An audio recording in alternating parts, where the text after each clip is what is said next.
Et si les États-Unis ont planifié la guerre en Ukraine et la crise énergétique en Europe?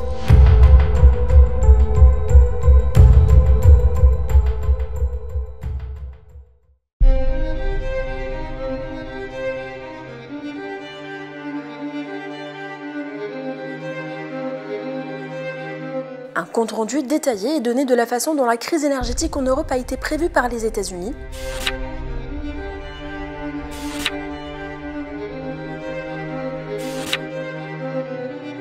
Ce document est attribué au groupe de réflexion Rand Corporation, qui compte plus de 1800 employés et un budget de 350 millions de dollars, et qui a pour objectif officiel d'améliorer les politiques et la prise de décision par la recherche et l'analyse.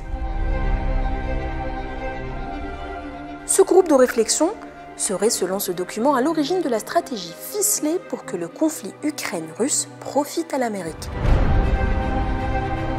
Le document, qui date de janvier 2022, reconnaît que la politique étrangère agressive menée par l'Ukraine avant le conflit visait à provoquer la Russie et l'a poussée à intervenir militairement contre ce pays.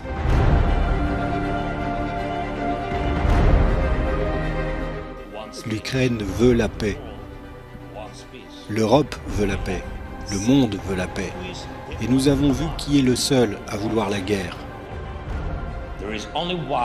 Il n'y a qu'une seule entité parmi tous les États membres de l'ONU qui dirait maintenant, s'il pouvait interrompre mon discours, qu'il est satisfait de cette guerre, de sa guerre. Un tribunal spécial devrait être créé pour punir la Russie pour l'agression contre notre État. Cela serait un signal à tous les agresseurs potentiels, valoriser la paix ou être tenu pour responsable par le monde entier. Une manière de faire pression sur l'Europe pour justifier les sanctions qu'elle adoptera par la suite contre la Russie. L'objectif, l'effondrement de l'économie de ce continent.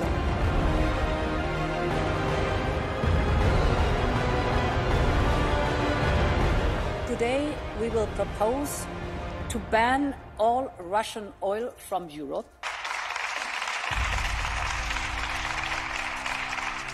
It will not be easy, because some member states are strongly dependent on Russian oil. Putin must pay a high price, for his brutal aggression. It's the international law that counts, and not the right of might. L'idée de ce document, attribué au Rand, est d'attirer les ressources extérieures pour maintenir l'ensemble de l'économie américaine, mais surtout le système bancaire. Et pour éviter les coûts militaires et politiques, il a fallu se tourner vers les pays européens, membres de l'Union européenne et l'OTAN.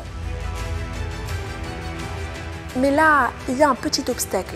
L'Allemagne et son indépendance renforcée par le Brexit. Donc, l'auteur de ce document explique que l'arrêt des livraisons russes a pour conséquence la destruction de l'économie allemande et indirectement celle de l'Union européenne. Nous nous attendons à ce que le prix du chauffage, de l'essence et de l'électricité double cette année, ce qui constituera une dépense supplémentaire importante pour nos membres.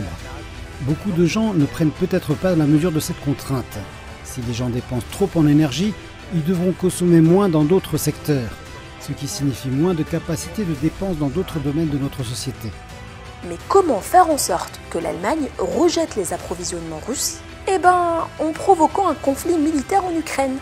Le chancelier Olaf Scholz a vivement condamné une violation évidente du droit international. Il a assuré à l'Ukraine la totale solidarité de l'Allemagne dans ces heures difficiles. Alors, le sentiment qui domine ici en Allemagne, c'est bien entendu la consternation, voire même la sidération. L'Allemagne, ces dernières semaines, vous le savez, a eu du mal à trouver sa place dans le ballet diplomatique. On l'a même accusé un certain temps de complaisance vis-à-vis de Moscou. Berlin s'est finalement impliqué progressivement aux côtés de la France. Olaf Scholz s'est rendu en Ukraine, en Russie, pour négocier une sortie de crise. Tous ces efforts ont été piétinés par Moscou et c'est donc aussi, évidemment, un échec pour la diplomatie allemande. Les auteurs du document estiment que les dégâts entre l'Allemagne et la Russie seront si importants qu'il sera impossible pour les pays de rétablir ultérieurement des relations normales. Un effondrement total de l'économie en Europe est souhaitable pour que les États-Unis aient moins de concurrence sur le marché mondial. Les capitaux de l'Europe contribueront à l'économie des États-Unis et les cerveaux européens vont immigrer aux États-Unis. Intriguant, hein? En tout cas, le Rand nie être à l'origine du rapport. La corporation a publié mercredi un communiqué de presse qui rejette tout lien avec ce fameux document.